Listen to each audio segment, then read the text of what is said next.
اعوذ باللہ من الشیطان الرجیم بسم اللہ الرحمن الرحیم۔ پیارے ساتھیو السلام علیکم۔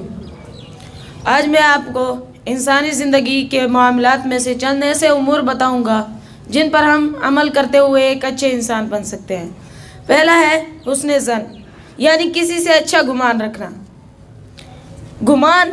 برا گمان اس کو کہتے ہیں کہ بلا کسی قوی دلیل اور ثبوت کے کسی کو محض شک و شبہ کی بنیاد پر کسی کو قصوروار ٹھہرانا برا گمان کہلاتا ہے، اور ہمیں چاہیے کہ ہم بغیر کسی دلیل کے دوسروں سے برا گمان نہیں رکھیں، ہمیشہ دوسروں کے بارے میں مثبت سوچیں، کیونکہ مثبت سوچ ہی انسان کو مثبت بناتی ہے۔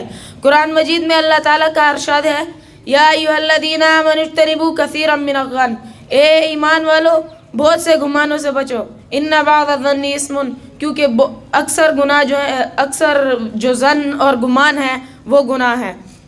دوسرا ہے تجسس، یعنی کسی کی عیب کا سراغ لگانا اور کسی کی جاسوسی کرنا۔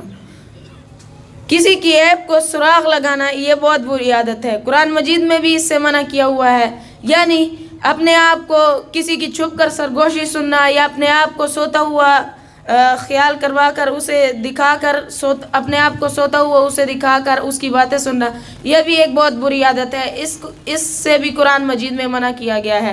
قرآن مجید میں اللہ تعالیٰ کا ارشاد ہے، وَلَا تَجَسَّسُوا، اور دوسروں کی جاسوسی نہ کرو، ان کے عیبوں کا سراغ نہ لگاؤ۔ اور تیسری جو ہم میں عادت پائی جاتی ہے وہ ہے غیبت۔ غیبت جو ہے وہ ایک نہایت بری عادت ہے، اس سے قرآن مجید نے بھی منع کیا گیا ہے، اور لوگوں کے سامنے بھی غیبت کرنے سے انسان جو ہے وہ دوسروں کی نظر میں مبغوض ہو جاتا ہے۔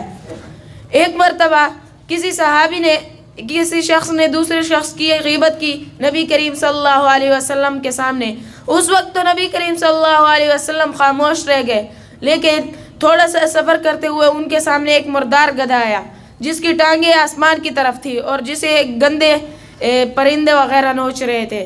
تو آپ نے اس شخص کو بلایا اور کہا کہ اس مردار گدھے کا گوشت کھاؤ۔ اس نے کہا، ہم سے کون سے ایسا گناہ ہو گیا ہے کہ نبی کریم صلی اللہ علیہ وسلم ہمیں یہ حکم دے رہے ہیں؟ تو آپ صلی اللہ علیہ وسلم نے فرمایا کہ تم نے جو اپنے بھائی کی غیبت کی ہے یہ اس مردار کھانے سے بھی بدتر ہے۔